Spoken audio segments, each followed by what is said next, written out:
Al-Shamshun. Al-Shamshun was an adaptation of the American TV sitcom The Simpsons, adapted for Middle Eastern audiences. Al-Shamshun was produced by the Saudi-owned media company Middle East Broadcasting Center, with the first episode airing in 2005. In order to better suit a Middle Eastern audience and to meet the guideline of various Middle Eastern governments, many changes were made to the series. These changes would end up being so drastic that it caused the series to have a short run due to low viewership. While 52 episodes of Al-Shamshun were made, only 34 aired, leaving 18 unaired episodes currently lost. Prior to the production of Al-Shamshun, The Simpsons aired on networks in the Middle East such as Showtime Arabia and Dubai's One TV in English with Arabic subtitles. The Simpsons was very popular among viewers in the Middle East, and in order to capitalize on its growing popularity, Middle East Broadcasting Center produced its own dub and take on The Simpsons. Al-Shamshun aired on the first night of the Islamic holiday of Ramadan on October 4th, 2005. A lot of very noticeable changes were made to the show in order to better fit the Middle Eastern region. In order to be effectively Arabized, the showrunners only worked with certain episodes. They opted to start with Season 4, skipping the earlier seasons. Many viewers found the changes made to Al-Shamshun to just be too different and not funny.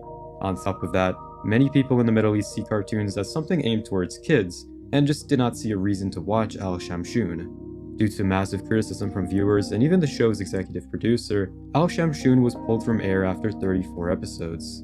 Due to the series not being well received, Al-Shamshun has never been released onto home media internationally, though there may have been reports that it did receive a home media release in certain Arabic states and countries. As of October 2023, the first 29 episodes of this series were preserved and available on the Internet Archive. However, the rest of them are completely lost media. The Creatures from Planet 66 Roppongi Hills Story. Creatures from Planet 66 Roppongi Hills Story is a partially found anime short tied to the artist Takashi Murakami's long-running relationship with the Roppongi Hills business complex in Tokyo. Murakami originally created the Creatures from Planet 66 in 2003 as a group of mascot-like characters in order to promote the opening of Roppongi Hills. These characters appeared widely across artwork, events, and merchandise throughout the early 2000s. The short film itself is poorly documented, but there is brief footage of it. What is known is that the animation was produced by Toei Animation and directed by Mamoru Hosada under Murakami's supervision.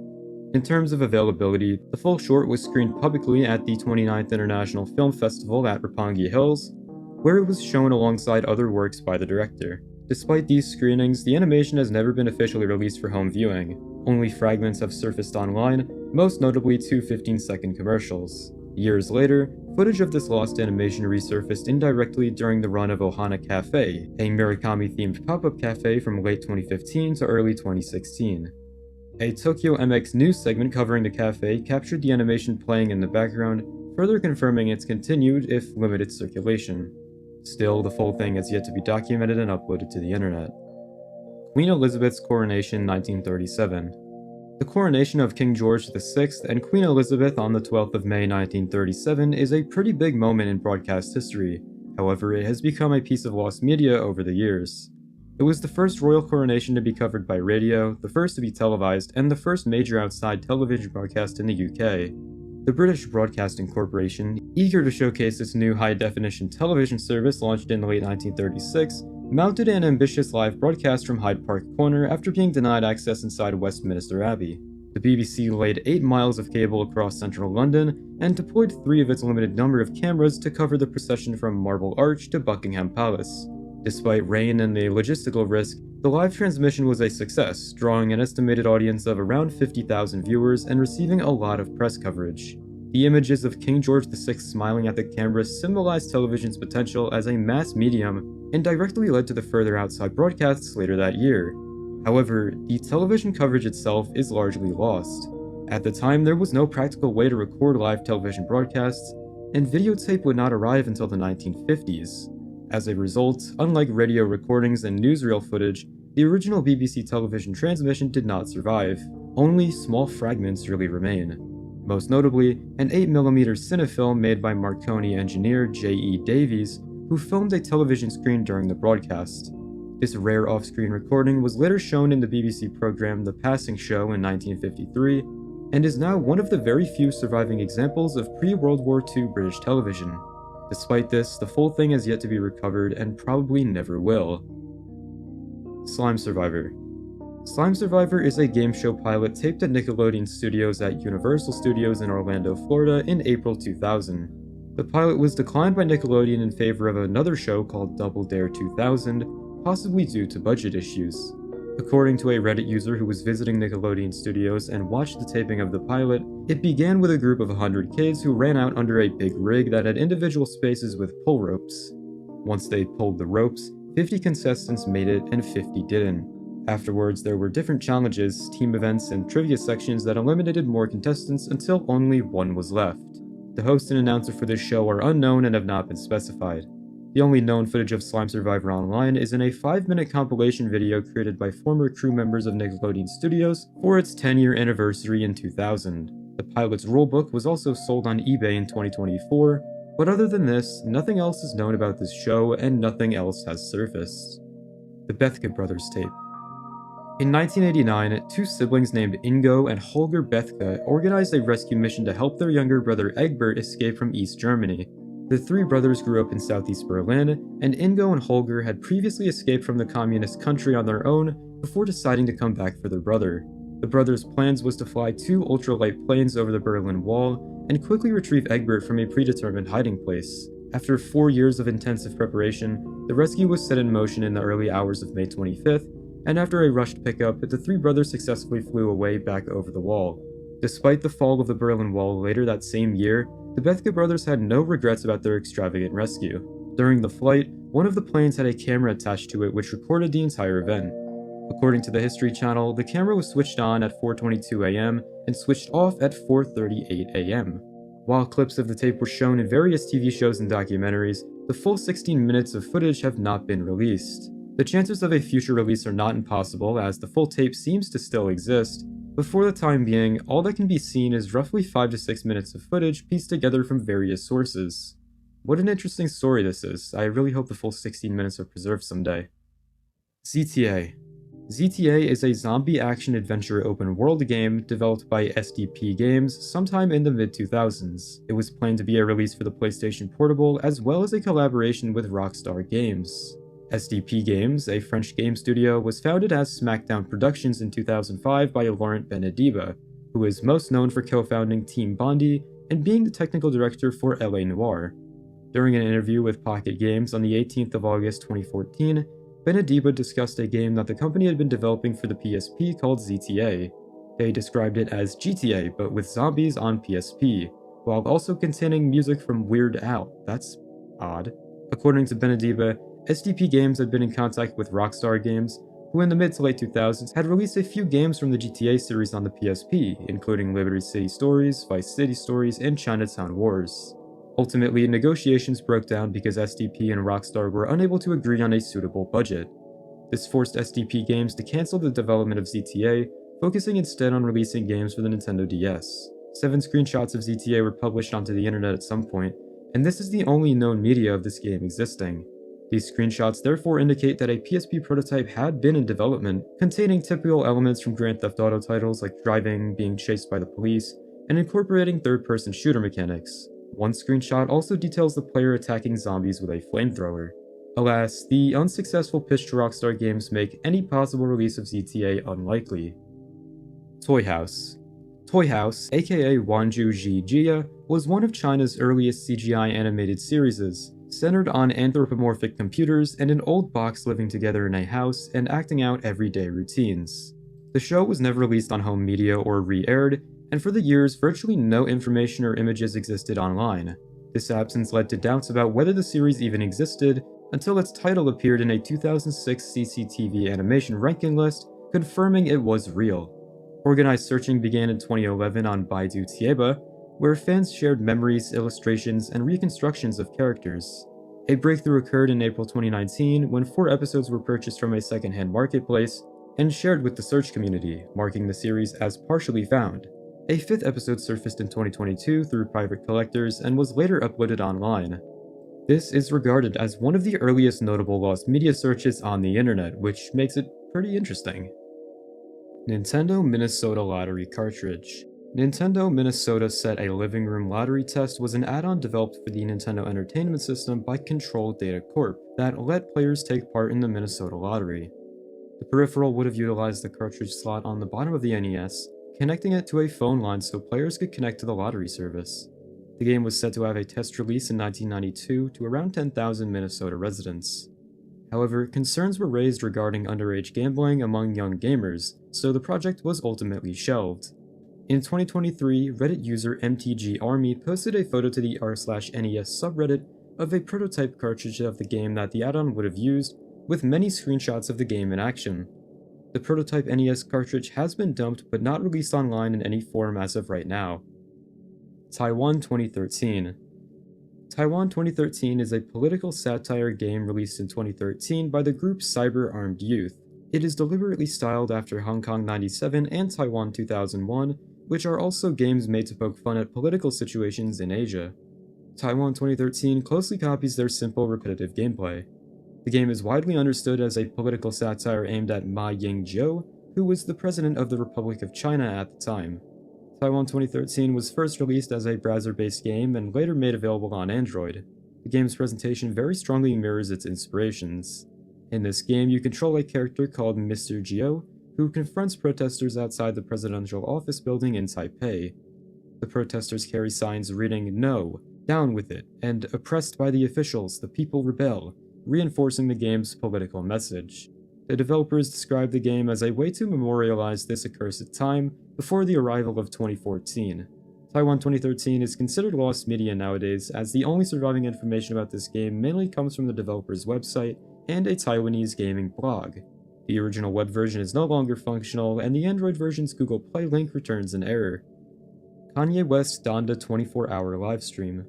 Donda, the 2021 album by rapper Kanye West, had a very big rollout attached to its release. A very major move in this rollout was the 24-hour livestream that was hosted on Apple Music.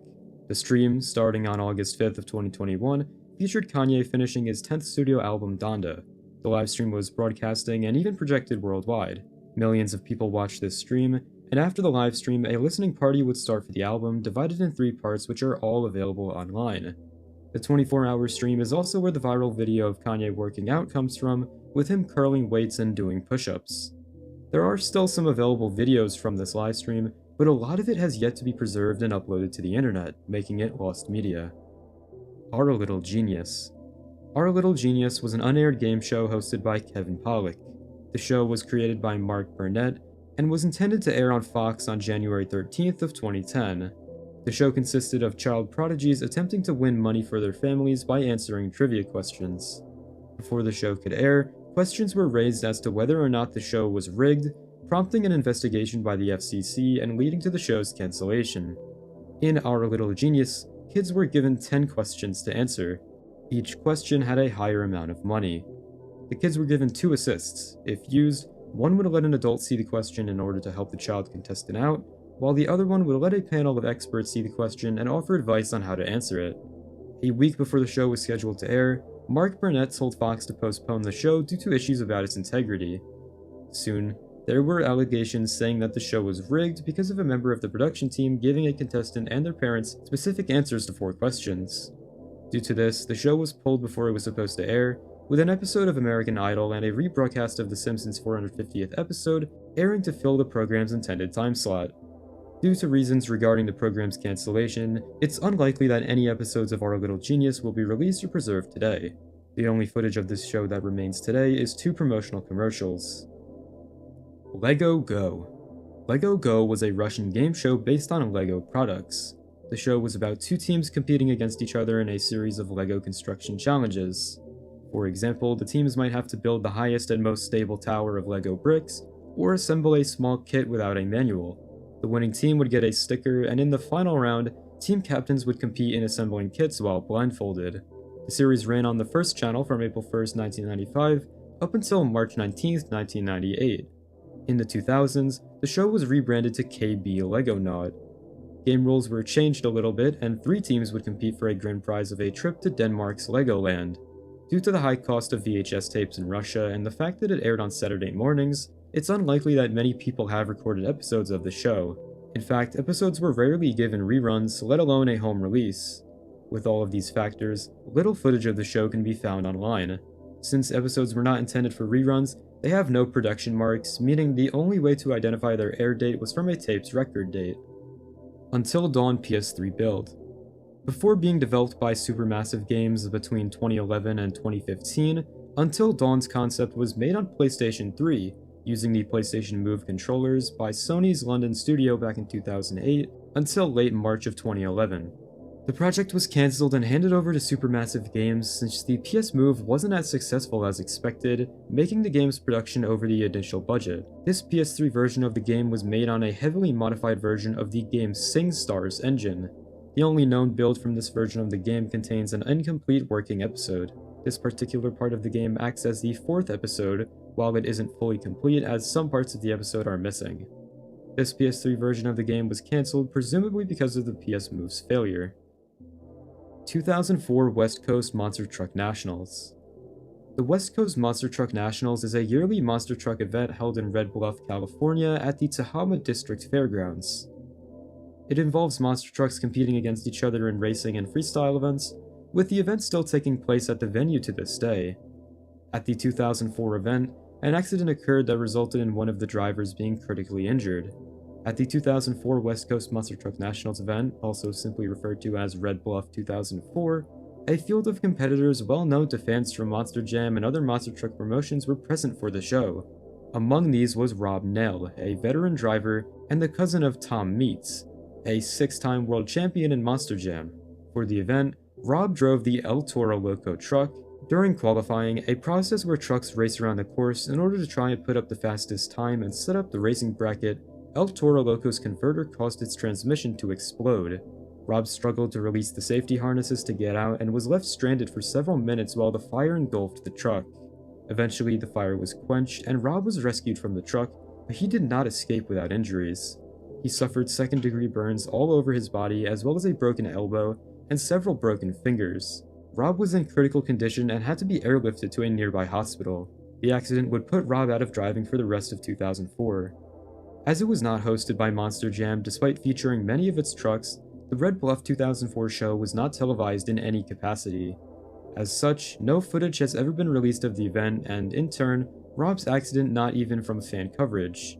Only one photograph has surfaced online showing medical personnel attending to the fire of the truck. It is unknown if the event was filmed, but had it been, it is unlikely that any footage of the accident would be shown due to the severity of it.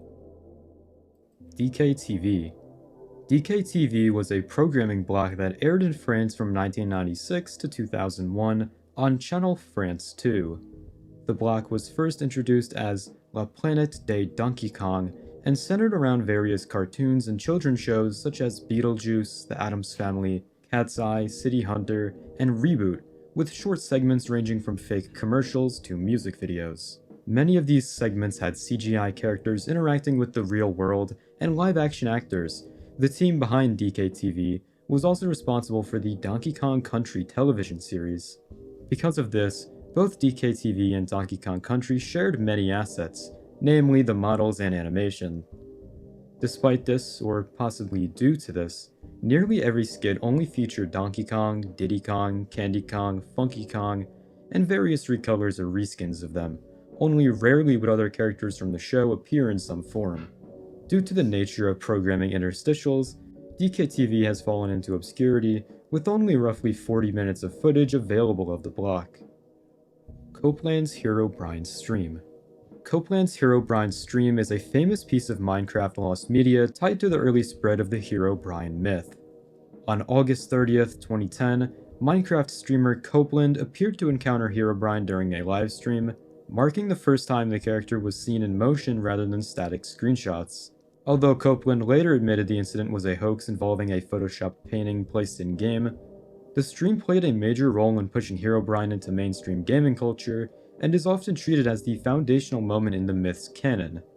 After the original Livestream.com broadcast, the video gradually disappeared and was never properly archived.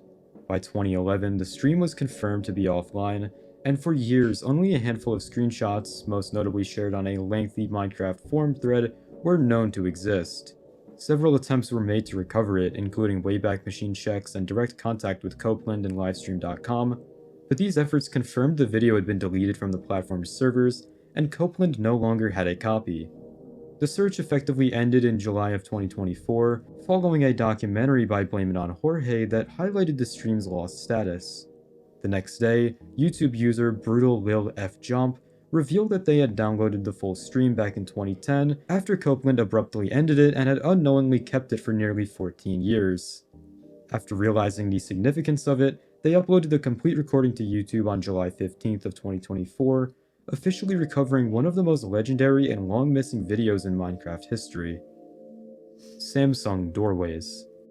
At the 2018 International Funkausstellung Berlin, I hope I said that properly, Samsung released Doorways, a game and an AR experience in collaboration with Fox's hit animated comedy, Family Guy, to take advantage of the AR capabilities in Samsung phones. The game was developed by Media Monks and BBH London for Samsung. The game required a Samsung phone with AR capabilities and was only playable at the IFA. Before playing the game, players would have to scan their phone through a portal, which would then become a doorway to a virtual rendition of the Griffin household. The game is played inside a room with yellow walls to simulate the layout of the Griffin's house, which is shown on the phone screen. As you navigate through the house, you have to help a hungover Peter do some tasks. The various tasks that characters like Lois or Stewie give out to the player for Peter also take advantage of the phone's interactivity with other Samsung smart products. The game's story was written in collaboration with writers from the show. As the game was exclusive to IFA 2018, alongside its physical structure and the show's eventual buyout by Disney, it is pretty unlikely that this will receive a re-release. The only known videos that still exist of the event are a case study from developer BBH London and a trailer on Vimeo. Hansen vs. Predator. Hansen vs. Predator was a hidden camera investigation series that aired for one season on Crime Watch Daily in 2016. It was a follow-up to Catch a Predator and featured Chris Hansen confronting adult men who believed they were meeting with minors for sexual activity. In reality, the minors were adult decoys from the group Tetrad Core who posed as underage children online. The single investigation took place in Fairfield, Connecticut in October 2015 and led to the arrest and conviction of 11 men. Unlike earlier Predator stings, most of Hansen vs. Predator's chat logs and uncut footage were not made originally public. After Tetrad Core disbanded and Chris Hansen's website shut down in 2020, much of the material has become difficult to access. Over time, YouTubers and fans recovered and uploaded many chat logs, interviews, and interrogations, though some remain missing or incomplete. Stage Debut. Stage Debut is a cancelled Nintendo GameCube exclusive game that was developed and published by Nintendo. The game was in development from 2002 to 2004. The game was designed with the use of the Game Boy Advance's never officially released camera peripheral, the Game Eye, which allowed players to take photos of their faces and import them into the game. The game was also said to feature characters from the Super Mario Bros., Animal Crossing, and Pikmin series of games. You could interact with them in-game if you had the cards related to the game by using the Game Boy Advance's e-reader feature. The game's only known public showing was at E3 2003, which demonstrated how the Game Eye would transfer photos to the GameCube to be used in-game. After E3, there were no more updates on this game's progress, and the game was assumed to be vaporware. At E3 2008, Shigeru Miyamoto said that the game was, in my mind, still alive, by pointing out the game's connection between the introduction of Mii's and the Mii channel on the Wii. No builds of the game have been leaked to the public, and all that remains of the game are screenshots and videos taken of the demonstration at E3 2003. Vusik Countdown Annual 100 featuring Vibri. Vusik, which is now known as Music On TV, was a Japanese music cable network created by Sony Music Entertainment. One of its flagship programs was Vusik Countdown, a music charting program that featured trending and popular music, measured by CD sales and karaoke popularity. From December 1999 to January 2000, a special variant of the event was broadcasted called Vusik Annual Countdown 100, which featured Vibri from the PS1 rhythm game Vibribbon as one of the hosts. Precise information about the broadcast is very hard to find, with most of it coming from surviving Vusik archives and blog posts. As of 2026, no footage of any of the broadcasts have been found except for 2 photos, which resurfaced in 2020 and 2024. Swagman Lost Builds. Swagman was an action-adventure horror game developed by Core Design and released for the PlayStation and Sega Saturn in 1997. The game was originally developed for the Sega 32X in 1994, but was eventually shifted to the PSX and Saturn due to the failure of the add-on and to expand past the 32X's limitations. An Atari Jaguar CD port of the game was also planned, but was cancelled likely due to the failure of the system. The 32X version was announced in Mean Machines magazine in its 25th issue, showing off previews of the models used to make pre-rendered sprites and cutscenes, as well as a concept design for the titular villain Swagman. The 32X version was mentioned in a press release from Core Design, but neither builds of the game have surfaced online, nor have any screenshots or footage. The Wiggles Reunion Show. The Wiggles are a famous Australian children's music group formed in 1991, best known for songs like Hot Potato and Fruit Salad. Their most iconic lineup, Murray Cook, Jeff Fatt, Anthony Field, and Greg Page, performed together from 1992 to 2006, and briefly reunited in later years. In 2016, the original lineup reunited again to celebrate the group's 25th anniversary with a series of adult-only concerts across Australia. These shows were notable for rare song performances, smaller venues, a live backing band, and unique moments such as a power outage that forced an acoustic ending on one concert. The lost media aspect comes in the footage recorded during the 2016 Croxton Hotel show in Melbourne. Although Anthony Field confirmed the concert would be released, only a shortened version appeared on iTunes in May 2018 as The Wiggles Reunion Show, and a promised DVD release was never dropped. 5 songs were cut from the final version, including Numbers, Roomba, and Baby Beluga, and most of these performances have never surfaced online. Aside from limited audience recordings, the missing footage is believed to still exist in the group's archives, but there is no confirmation it will ever be officially released. Professor Layton Mobile. Professor Layton Mobile was a mobile app exclusive to the FOMA 903i and 703i, in addition to some other later models of these Japanese phones. It was released on October 6th of 2008 and was 315 yen a month. The app included versions of the first 2 games in the Professor Layton game series, Professor Layton and the Curious Village, as well as Professor Layton and the Diabolical Box, each with exclusive new puzzles. The app was discontinued sometime in mid-2012. All content on the game was transferred to Professor Layton Mobile R, which released on October 28th of 2012 and was discontinued sometime in 2014. Unfortunately, both Professor Layton Mobile and Professor Layton Mobile R are completely lost, with only some gameplay recordings and screenshots remaining. Hayazashi Nidan Morita Shogi 2.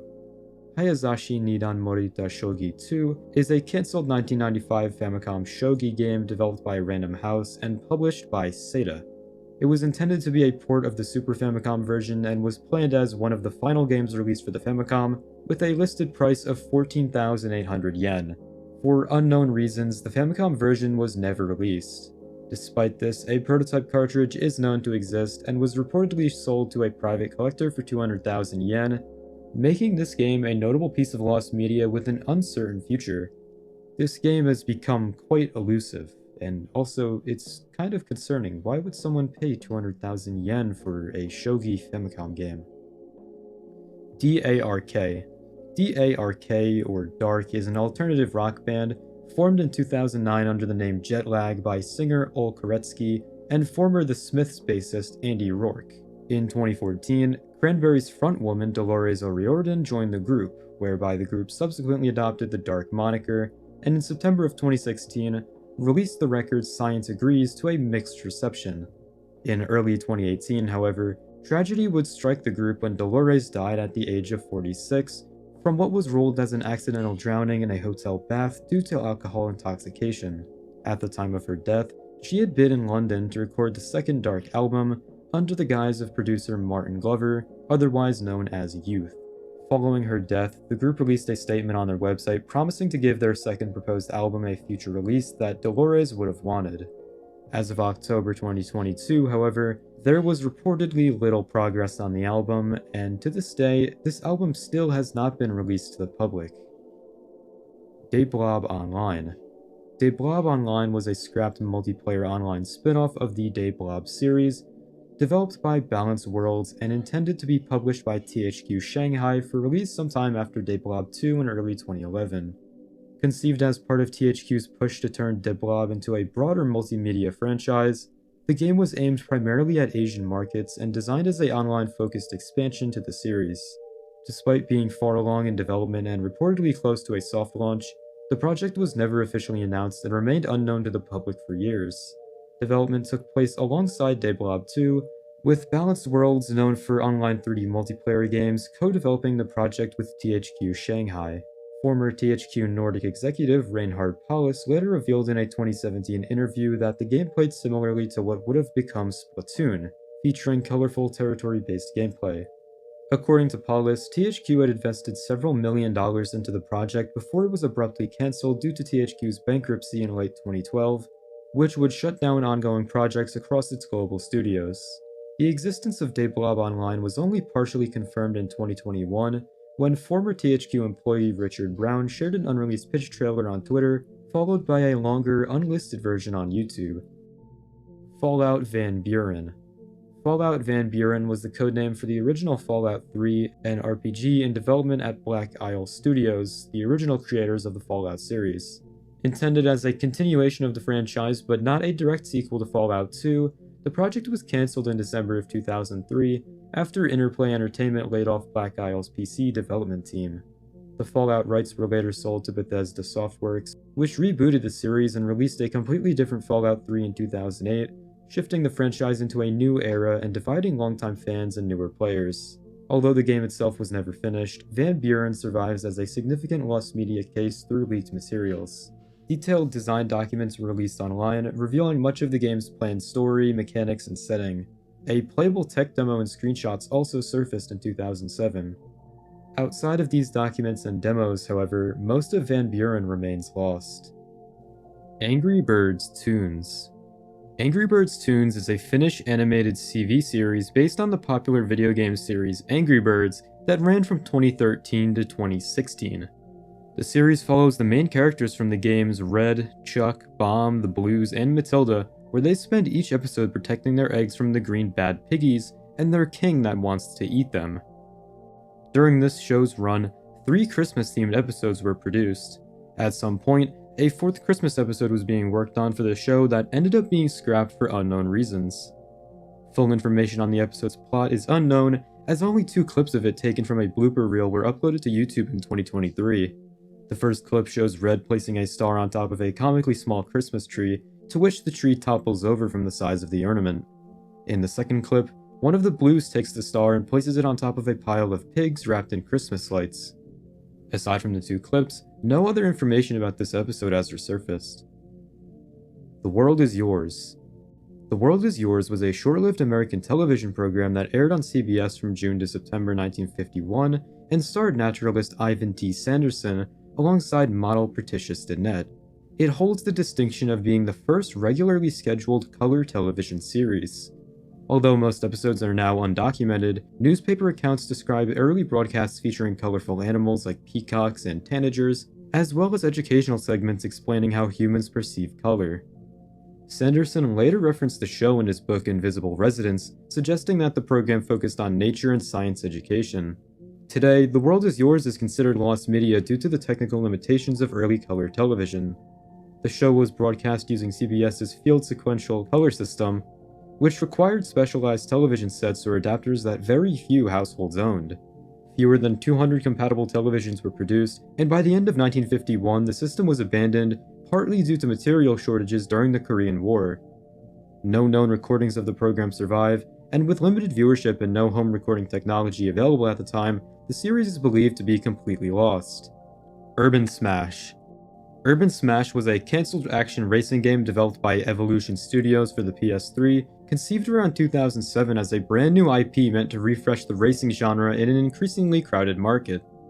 The project was never officially announced and appears to have remained largely in pre-production, which is why very little information about it surfaced at the time. Its core concept centered on high-speed racing through fully destructible urban environments, allowing players to smash through buildings and city infrastructure during races. The game was planned to feature real-world locations such as Washington, D.C. and London, with Evolution Studios reportedly sending team members to these cities for research and reference. A wide range of vehicles were envisioned, from dirt bikes and police cars to fire trucks, commercial trucks, and even double-decker buses. Development was eventually paused so the studio could focus on MotorStorm Pacific Rift, and once that project wrapped up, Sony and Evolution opted to continue with a third MotorStorm title instead of reviving Urban Smash. As a result, Urban Smash was fully cancelled, with many of its ideas and technologies, particularly its emphasis on large-scale environmental destruction, being reworked into MotorStorm Apocalypse in 2011. A playable build and concept art were shown briefly during a developer session at the 2010 Eurogamer Expo, and in 2018, a former Evolution animator uploaded a 2007 trailer animatic to YouTube. Marvel's Damage Control. Marvel's Damage Control was a planned half-hour comedy television series based on the Marvel Comics construction company of the same name, and intended to take place within the MCU. Announced in October 2015, the show was ordered to pilot by ABC and developed by Marvel Television, with Ben Carlin attached as showrunner. The series would have focused on an overworked cleanup crew tasked with handling the destruction left behind by superhero battles, highlighting the everyday people who dealt with the consequences of larger-than-life events. Despite early progress, including a completed pilot script and a reference in Agents of S.H.I.E.L.D., the series never materialized. It remains unclear whether the pilot was ever finished or if the project was quietly shelved during development. Peak Entertainment Casino. Peak Entertainment Casino was a game developed and published by Peak Entertainment in 2003 for PC.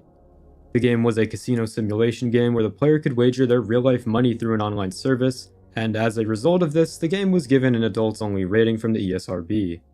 It is unknown if the game was ever advertised or where the game was sold, as no retail history of the game has surfaced. As stated before, the game was a casino simulation with an online feature that allowed players to use real money. It is unknown what specific games were available to play or what the service's limitations were. No known copies of this game have surfaced online, including any images of the game's box art or physical copies. It's also unknown how long the online service was held, or if it's still being supported. The game has very little information online, only being mentioned in discussions relating to the adults-only rating of the ESRB. Kemono Friends. Kemono Friends was a Japanese mobile zoo RPG developed by Nexon and released in March 2015, serving as the first entry in what would later become a major multimedia franchise. Set in Japari Park, the game had players forming teams of anthropomorphized animals to battle ceruleans and uncover the park's mysteries through story-driven missions and cutscenes. Despite decent reception and a solid player base, the game failed to meet Nexon's financial expectations and was officially shut down in December 2016, rendering it unplayable due to its reliance on online servers. The game's narrative, which takes place between the manga and anime, consisted of a 10-chapter main story, a 10-chapter back scenario focused on Serval, who was the main character, and numerous optional side stories and event quests. Ironically, the game's shutdown occurred just 1 month before the Kemono Friends anime aired, which went on to become a surprise hit in Japan. Although Nexon briefly suggested a relaunch might be possible, no revival ever materialized, and the later spin-off Kemono Friends Pavilion also shut down in 2021. Today, the original game remains inaccessible, with only assets, cutscenes, and fan recreations surviving. Cutie the Kitten. Cutie the Kitten is a cancelled game created by the YouTuber Quiet Tomato. He is known for his Macromedia Flash and MS Paint animations, the best known series on his channel being SAM, which is about 2 characters from the popular horror game Five Nights at Freddy's. Quiet Tomato planned to create a game using the id Tech 1 engine called Cutie the Kitten. It was going to be a standalone computer game with a third-person perspective in a 3D environment. The game's protagonist was going to be Cutie the Kitten, an infamous YouTuber known for making animations about her relationship with Sans, a character from the popular video game Undertale. Other YouTubers were going to be featured in the game as well. The gameplay was going to be similar to Doom and have full cutscenes and boss battles. Only 3 screenshots have resurfaced from this alpha version by Quiet Tomato. On February 22, 2019, he made posts on his Google Plus and Twitter accounts explaining why the game was cancelled and what the game was going to be like.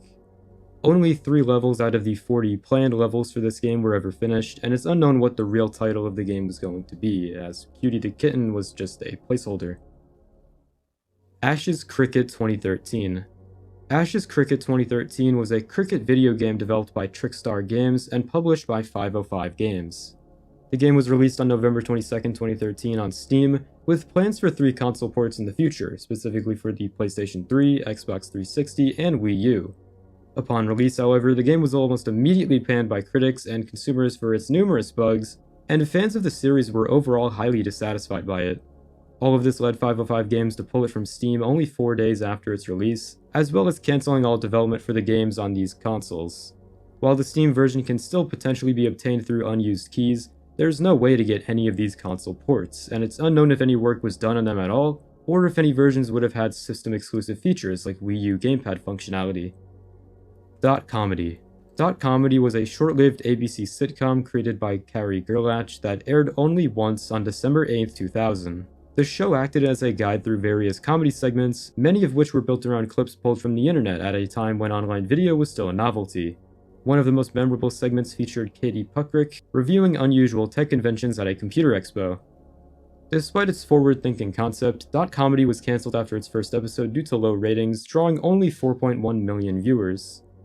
Although 5 episodes were produced, the remaining 4 were never aired and are presumed lost. Because the show relied heavily on early internet content rather than traditional sitcom formats, audiences at the time failed to connect with it.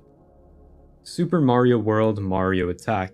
Super Mario World Mario Attack is a Japanese arcade game developed by Banpresto in 1996, based on the 1990 SNES game Super Mario World.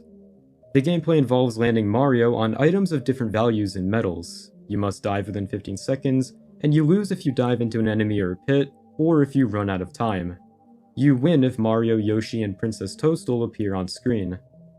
The arcade game was only ever released in Japan, and no ROM has been dumped to the internet, though a machine is owned by Japanese YouTuber Kikai. Restaurant City. Restaurant City was a Facebook-based restaurant management game developed by Playfish, where players built and customized their own restaurants from the ground up. Gameplay revolved around hiring friends as staff members, assigning them roles as chefs, waiters, or cleaners, while managing energy, cleanliness, cooking speed, and customer satisfaction. At least one chef and one waiter were required to operate, while additional staff boosted income. Players could decorate their restaurants with both cosmetic and functional items, such as toilets or arcade cabinets, which generated extra revenue but required repairs after repeated use. Dishes could be unlocked or upgraded by growing ingredients, and players could visit their friends' restaurants to help out by cleaning trash. A premium currency called Playfish Cash allowed the purchase of special items like jukeboxes, which changed the in-game music. In 2016, a Russian version titled Restaurant Streets, originally known as Restaurator, was released. This build was based on an old version of Restaurant City and lacked many features from the original, including certain decorations, dishes, promotional items, and updated graphics. The premium currency was renamed Star Money, and the original North American tutorial guide, Maggie, was replaced by a generic chef character. Today, both versions are considered lost media following the shutdown of the original Facebook game, preserved only through player recordings, screenshots, and partial builds. Nickelodeon Splat. Nickelodeon Splat was a live game show that aired as a short programming block on Nickelodeon during the summer of 2004. Contestants were divided into 3 teams, green, yellow, and red, based on their birth months, and competed in humorous challenges to earn points and prizes. The studio audience played an active role as well, with members of the winning team earning the chance to slime sections of the seating area. The show ran from July 5th to October 1st, 2004, and ended with the yellow team winning the overall season. The show has since become notable as a piece of lost media, and for being the final program ever taped at Nickelodeon Studios in Orlando, Florida, before the facility closed in 2005. Despite airing live over several months, no full episodes are known to survive. Only a short clip montage featuring host Austin Scott and a brief promotional reel have resurfaced online. With most of its footage missing, Nickelodeon Splat remains largely undocumented and incomplete. Apple Pie. Apple Pie was an American sitcom set in Kansas City during the Great Depression, directed by Norman Lear, the television producer known for All in the Family. The series aired on ABC on Saturday nights in September 1978, but despite 8 episodes being produced, only 2 were broadcast before the show was abruptly cancelled. Rumors circulated that behind-the-scenes tension contributed to its downfall, with reports of cast members either taking their roles too seriously or showing little enthusiasm. After its cancellation, the show faded into obscurity. The series followed Ginger Nell Hollyhook, a lone spinster from Oklahoma who relocates to Kansas City and places a newspaper ad seeking a family. Through this unconventional arrangement, she gains a con-man husband, a tap-dancing daughter, an aspiring pilot son, and a blind grandfather, with each episode centered on the family's attempts to earn money during the Depression. Due to its brief run and mixed reception, Apple Pie never entered reruns, and the 6 unaired episodes have never been publicly shown. No home media releases exist, and only promotional material such as 2 television ads, behind-the-scenes photos, and a surviving script have resurfaced, leaving the series largely classified as lost media. GSN.com. Game Show Network is an American cable channel dedicated to game shows, launched by Sony Pictures Entertainment on December 1st, 1994. Its early programming largely consisted of reruns from libraries Sony had acquired the rights to, and in addition to these reruns, GSN produced original programming centered around game show culture, such as Club AM, Super Decades, Faux Pas, Prime Games, and Trivia Track. Around 1999, Sony expanded their brand online by launching an official website that featured browser-based games inspired by shows airing on the channel. These games allowed users to compete for cash and prizes.